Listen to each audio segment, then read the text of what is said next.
Hello YouTube, this is Mad Movie Mark with another Mad Movie Mark movie review. Hoping everyone's having a nice evening today. I am here to traverse the Rotten Tomatoes landscape.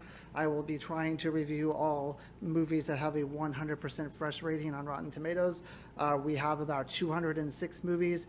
I think I'm either on number 5 or 6. I kind of lost count. We are going to be doing Steamboat Bill Jr., which is a 1928 silent movie. This is starring Buster Keaton. As I was saying when I reviewed the Gold Rush, Buster Keaton is considered kind of one of the big 3 actors, actually big 3 stars of the silent era, considering he also directed his movies and I believe wrote some of his movies as well. Charlie Chaplin did the same thing, so they are both kind of the triple threat. Charlie Chaplin's like a quadruple threat. So we are seeing the best of what the silent movie era has to offer. So Buster Keaton plays William Canfield Jr., Tom McGuire plays J.J. King, Ernest Torrance plays William Steamboat Bill Canfield, and then Marianne Byron plays Kitty King. So we have Buster Keaton, who is the son of William Steamboat Canfield. Buster Keaton's name is William Canfield Jr. And then we have J.J. King and his daughter Kitty King. So this movie is basically what I originally thought it was going to be. There were 2 things thought it was going to be when I was watching it. First of all, I had no idea what this movie was going to be about. I had heard of this movie before, just like I've heard of, say, The General and Sherlock Jr., but I've never seen a Buster Keaton movie in my life. At least when I went into Charlie Chaplin, I had seen The Great Dictator, but this is my first Buster Keaton movie. I believe it is the only movie he has that's 100% fresh, so at least for the foreseeable future while I'm doing this list, I will not watch Sherlock Jr. yet, or I will not watch The General. This is really my only glimpse into what Buster Keaton had to offer. So as I was watching this movie, I thought it was maybe going to be sort of like a Hatfields and McCoy type movie.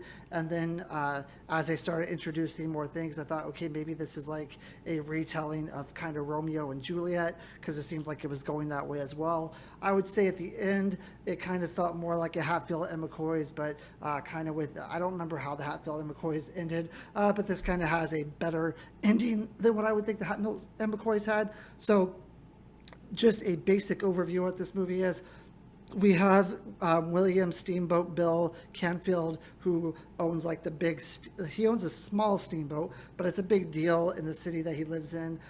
He is a big player in the steamboat industry. And then J.J. King decides to also build a steamboat, but much bigger and more grandiose than the steamboat that William Canfield has. So William Canfield kind of becomes a little bit of a laughingstock of the town. He refuses to move to like a different area where he can use a different river and possibly, have less competition. This is where he is. This is where his roots are ground in. He is going to stay here and compete the best he can. He believes he can compete because he has basically like a competitive attitude. He thinks he can do anything.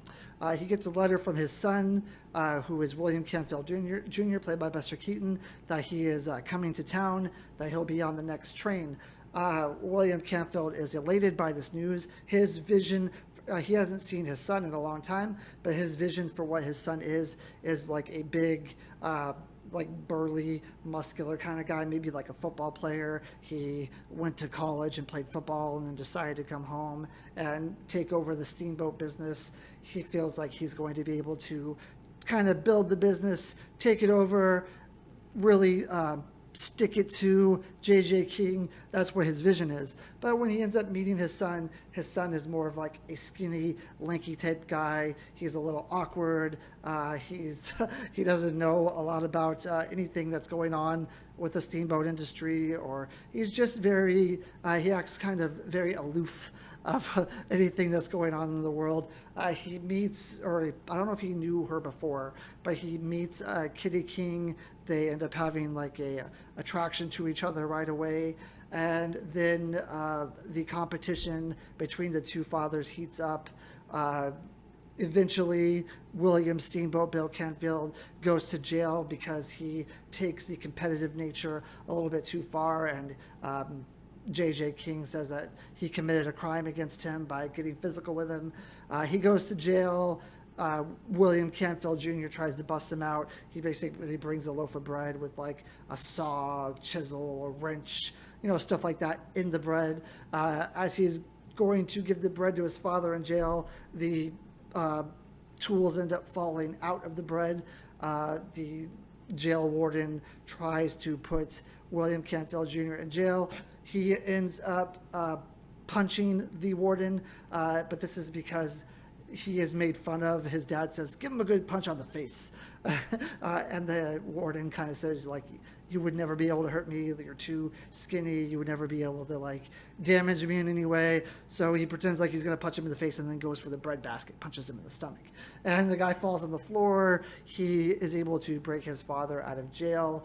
And then he forgets to close the jail cell. And the sheriff ends up regaining consciousness, is able to escape, and then kind of nabs the son, puts him in the back of the car. The dad sees this from across the street. The dad has made a clear getaway at this point, but he sees what's going on, and he goes and puts himself back in jail.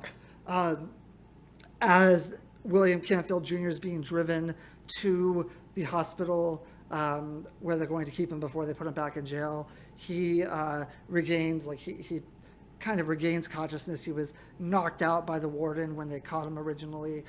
He regains consciousness. He walks out of the car, and then this big typhoon hits the town, and William Campbell Jr. is kind of thrown around. He's like attempting to, like, there's like a ton of wind, and he's trying to beat the wind, sort of like you see the TV reporters when they're doing a tornado. They're on scene in a tornado, and they're blowing, and they're trying to, like, hold their hoods on and, keep their composure while this wind is blowing out. And he kind of does the same thing. There's this really famous scene where there's this kind of a house, the wall of a house with this little window in it, and the house falls and is going to fall on William Campbell Jr., but he ends up, like, being able to fit through the window spot. And then the typhoon gets worse. The jail ends up floating away with his father in it. His girl, or Kitty King's house, ends up floating away while she's in it. Their steamboat's really the only one that survives. He gets on the boat. He's able to save his dad. He's able to save his love interest, and then he's able to save the father of his love interest. And then at the end, he's able to save the guy, or the, I don't know, religious guy who's able to marry them, the minister, I guess. And that's how the movie ends. So this movie has like I said, has a 100% on Rotten Tomatoes, which is going to be every movie that I review from here on out. I don't know how I feel about the movie, really. It has a lot of scenes in it where, actually, let me go ahead and get you the, let's see here.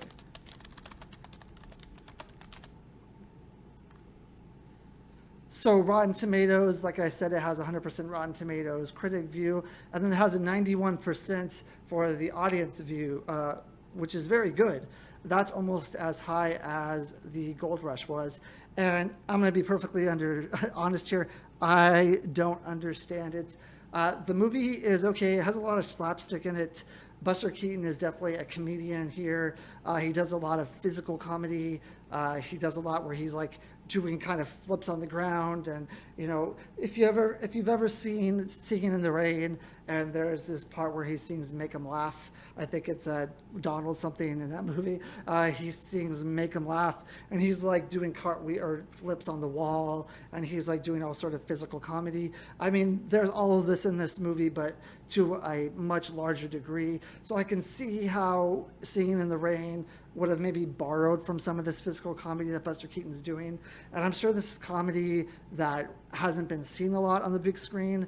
I've seen now just a handful of silent films, so I don't feel like I'm in any position to be an authority on what silent films are. But I've seen a handful of silent films, and it seems like a lot of them don't have this type of slapstick comedy, this type of comedy that's physical in nature. So there's a lot of this. The only issue with this is that there's no real story here. So there is a love story and there is kind of the Hatfield and McCoy thing, but it's not really fleshed out at all. The character of Kitty King, you don't really find out a lot about her. She's just kind of in the background to provide some type of love interest for William Campbell Jr., but you don't really understand the relationship between them.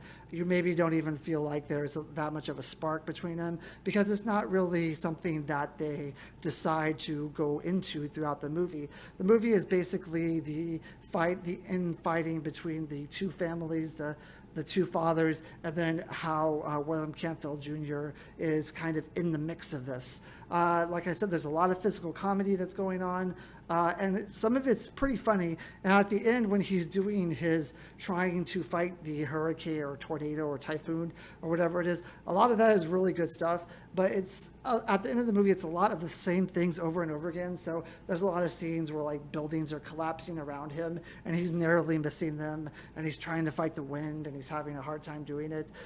It seems like as it goes along, it just ramps up a little bit more, and the stunts are a little bit harder.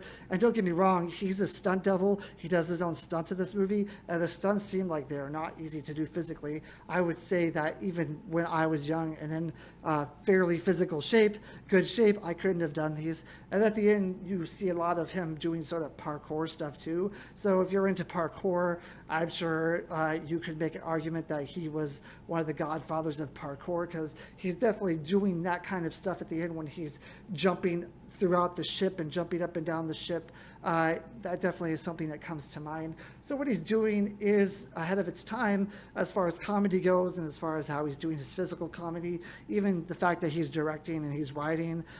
He is very good at what he's doing. He's very good at his craft. I would not say that, my opinion, that he is, at least watching this movie, this is the only movie that I've seen with him, he is not of the level of Charlie Chaplin. Especially Charlie Chaplin can be funny, and he can write a cohesive, meaningful story that really makes you feel. And that's not what this is. I guess there are two different types of movies. They both are comedic writers, but I would say that he doesn't really have the substance in the movie that really brings you into it. If you're okay with just watching the type of comedy that he does, and this type of comedy can keep you entertained, then that's fine. But if you're looking for like a rich story, you're not going to see it here. And there are movies that have rich story that are silent films. We can't just use the excuse that this is a silent film, so you're not going to get a good story. I mean, there's Nosferatu, there's The Golem. I've already done The Kid and The Gold Rush. I feel like those had really good, fleshed out stories that really had a purpose.